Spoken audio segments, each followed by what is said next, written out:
The music streaming service Spotify has obviously had a huge influence on how we listen to music and also to the artists who create the songs. It would seem that universal access to music would be a win-win, with people discovering new artists and those artists reaping the benefits. But that's not actually how it plays out. Music journalist Liz Pelly's new book is Mood Machine, The Rise of Spotify and the Cost of the Perfect Playlist. She joins us now. Thanks for being with us, Liz.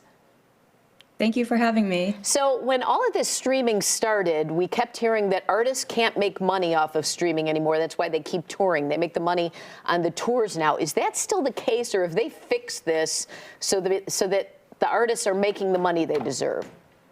Mm-hmm. Yeah, you always hear this narrative in the streaming era that there is so much money in music, that streaming has returned the music industry to growth, but it's always worth asking for who. And the major labels are bringing in a significant amount of income from streaming, but if you talk to, independent musicians, your average working artist, it's certainly the case that most musicians are making more income from playing shows and other revenue streams and not from digital music. Can you give us an idea of what an artist makes on Spotify? So if, say, an artist gets 1 million streams from a song that he or she wrote, how much money would that earn them?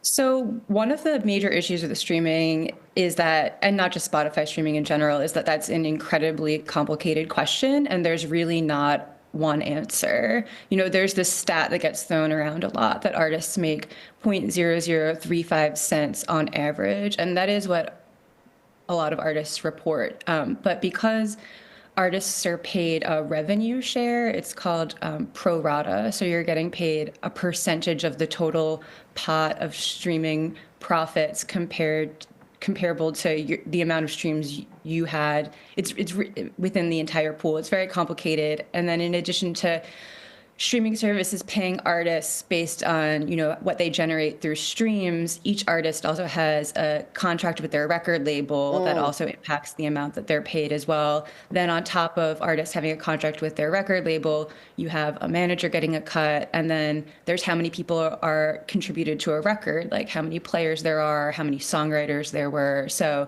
there's so many calculations that go into that equation. It's very, very hard, but it's hard to pin it down. I can see. Yeah. Talk about this use of stock music or artists that sound like the real artists, but they use this to avoid paying royalties.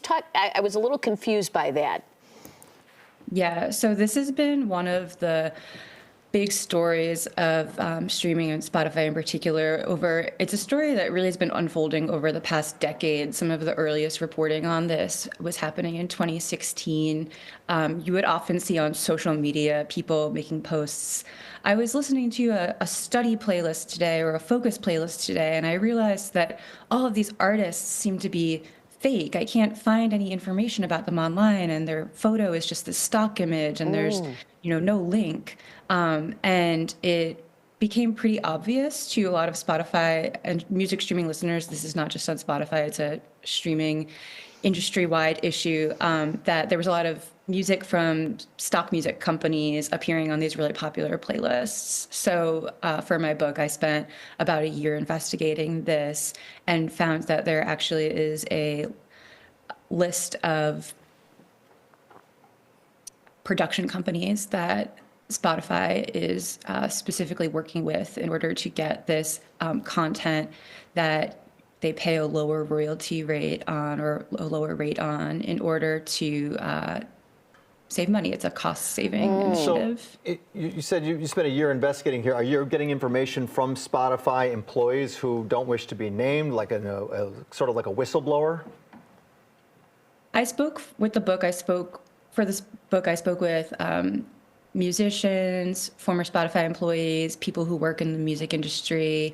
So it was like a whole array of sources. But for this, I even was able to speak with some of the musicians who were making this quote unquote fake artist content for for companies that have partnerships with Spotify and other streaming services. So are there going to be laws that would, Spotify could easily say, oh, let's get a singer that sounds like Taylor Swift and we'll put these in lists. Are there rules or laws that they're looking to change to make that stop? Well, I'll say that, in the reporting that I did, it's obvious that right now this practice is mostly impacting background music playlists. So it's often music with no lyrics. So the kind of music that you might put on, while you're working or even sleeping, maybe sleep playlists are incredibly popular in the streaming era. So not often, but the issue that you're talking about is a highly important policy question more when it comes to generative AI music. And that's certainly something that is a big debate right now, the use of likeness and the right that someone has to their own image and voice.